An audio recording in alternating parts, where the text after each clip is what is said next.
మాతా శంభుప్రియా జగతికి మూలం నీవమ్మా శ్రీ భువనేశ్వరి అవతారం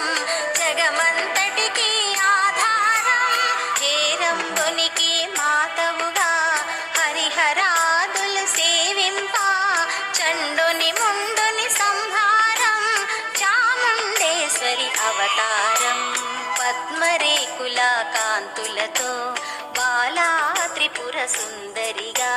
హంసవాహన రూపిణిగా వేదమాతవై వచ్చితివి శ్వేత వస్త్రము ధరించి అక్షరమాలను పట్టుకొని భక్తి